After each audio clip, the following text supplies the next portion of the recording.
Welcome to the narrowboat that James built. Hope you're all very well.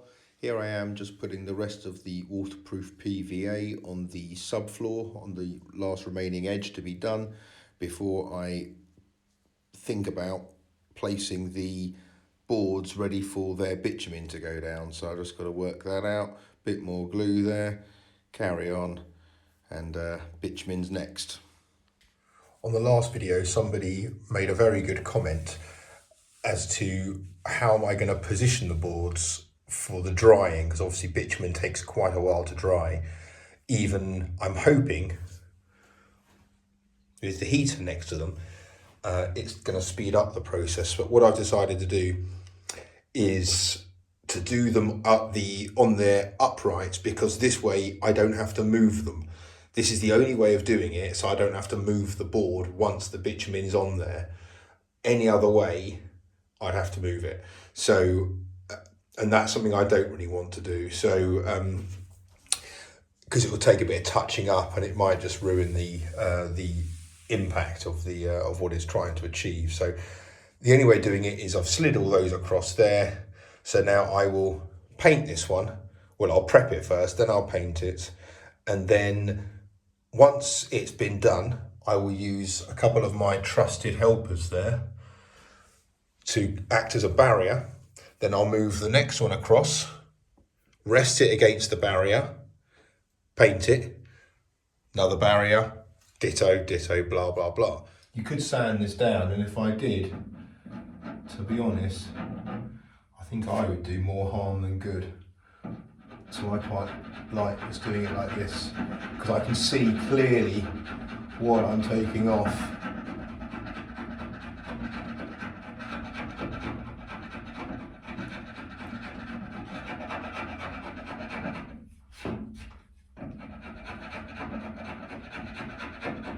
And in fairness, I don't need to be doing this, because you can glue over bitumen. Sorry, you can bitumen over glue, but you can't glue over bitumen.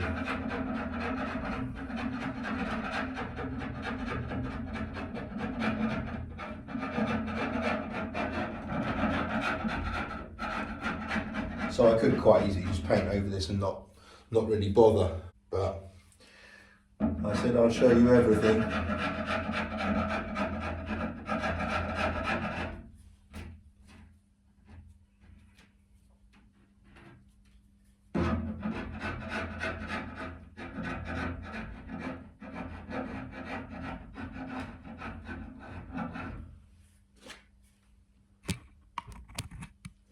I just think it would affect the adhesion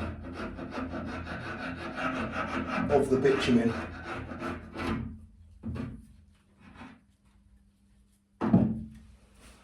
There we go. That's that stuff off. Doesn't really matter about the sides. So now I've managed to, well, I've prepped the board, cleaned up the edges. As I said, I didn't need to, but I thought I would anyway. This is my tin of bitumen. Oh God, that's wet. Okay, that's stirred as much as I can be bothered to do. Oh, this is gross. And look, I found my roller, but I haven't got a sodding tray. So, oh, where's my gloves? So I'm gonna have to dip the roller straight into the tub, which I don't think I've ever done in all of my years of home decorating and whatnot. I don't think I've ever stooped to that level of amateurishness.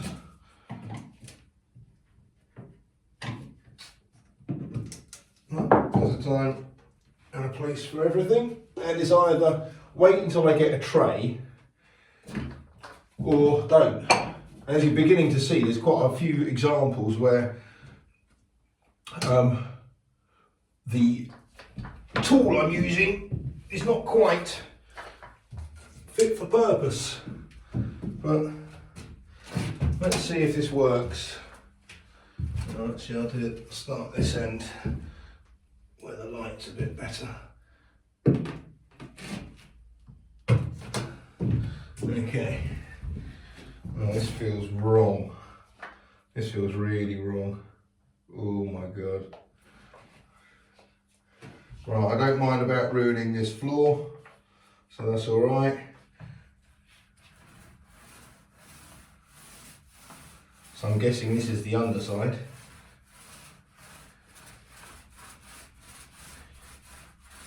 And to be honest with you, I'm looking for obviously a good coat, but quite a thin coat, because I do not want this thing to take days and days to go off like when I painted it on the floor of the hull. I can already see where the glue residue coming on the side. I can already see where that has affected the bitumen going on. So even though you can paint over glue with bitumen, the fact is that bitumen serves a purpose, and you don't want anything to kind of erode that purpose.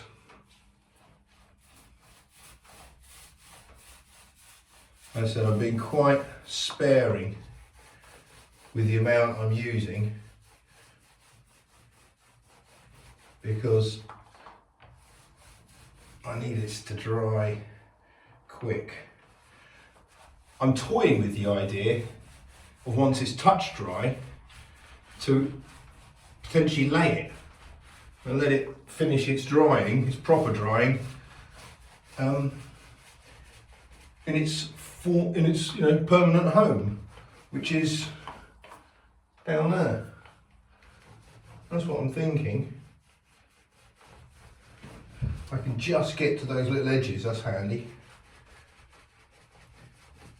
Not as handy as the fact I've just put my knee in a wet spot from this tin of paint, which I decided, in my infinite wisdom, to store outside. Why not? I mean, it's November. Right.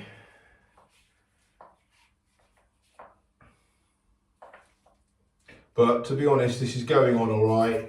It probably would have been easier on a flat surface to do it flat, but it's not dripping that much because it's quite thick. If you're doing this with something like, is it that Zin paint, that primer for MDF? Blimey, I mean, it'd all be over the floor before you even got your brush to it. That stuff's like water, but this is the opposite. And luckily, this method of fishing it out of the pot with the brush, with a roller, sorry. Oh, I was going to say, seems to be working well, but I've just made a right hash of that one.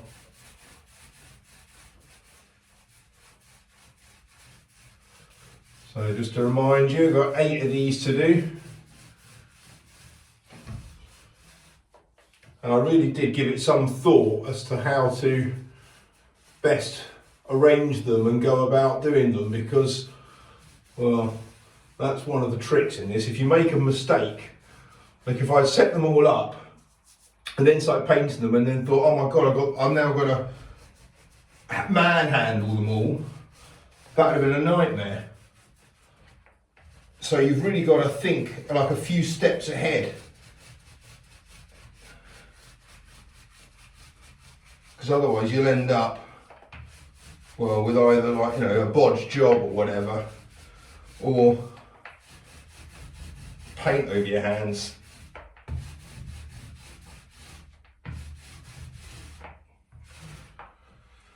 Oh, blimey, this stuff is so pongy. But it's better to do it inside the boat than outside, because, in the workshop, because at least in here it's got a chance of drying quicker than it would have in that workshop.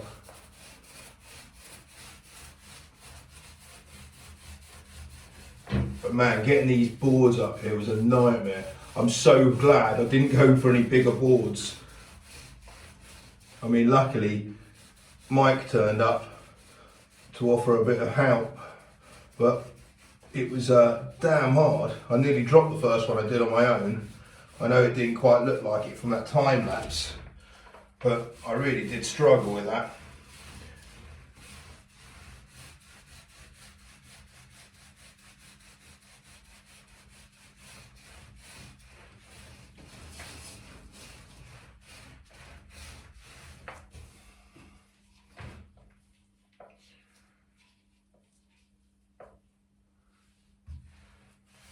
I also don't want to run out of bitumen, because I didn't really envisage doing this job, if I'm honest. I forgot, I didn't really take it into consideration. I just thought, buy the boards and do that.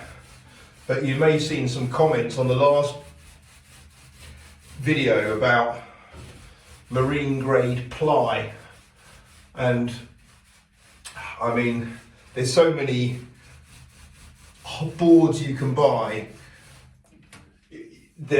You know, this is hardwood ply, 18mm hardwood ply, and you hear quite often marine ply, and proper marine ply, you're talking, you know, 100 quid, maybe more per sheet, per board, and it is really, really hard to come by.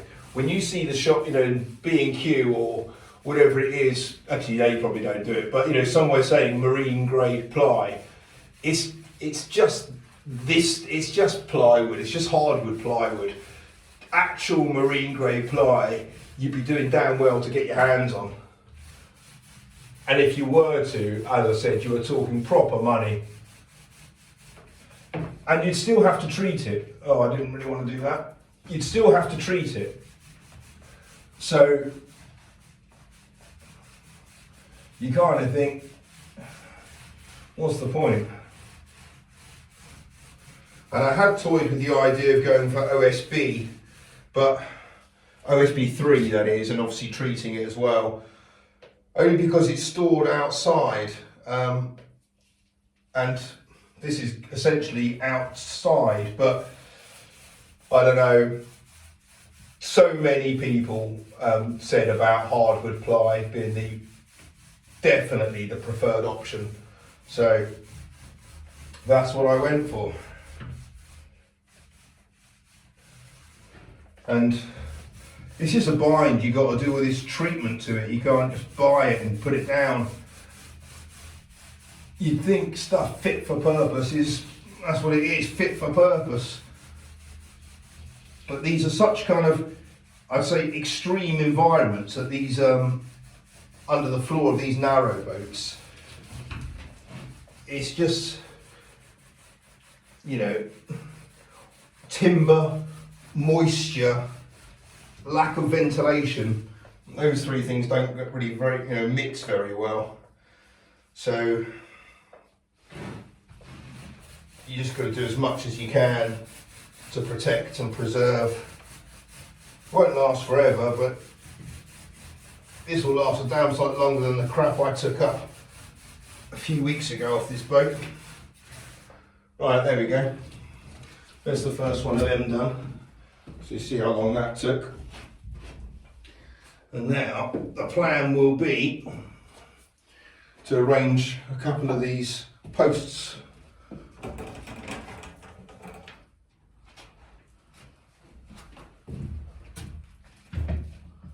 So arrange one there,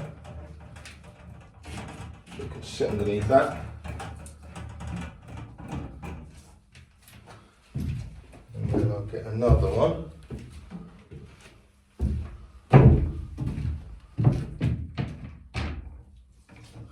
And these things have been valuable.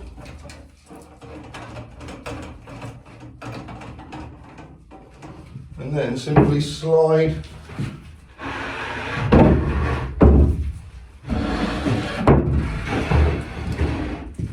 another one over and rest it up. Job's a good one. That's worked well. Right, 7 more. Let's crack on. Please subscribe and watch again. Thanks a lot. Bye.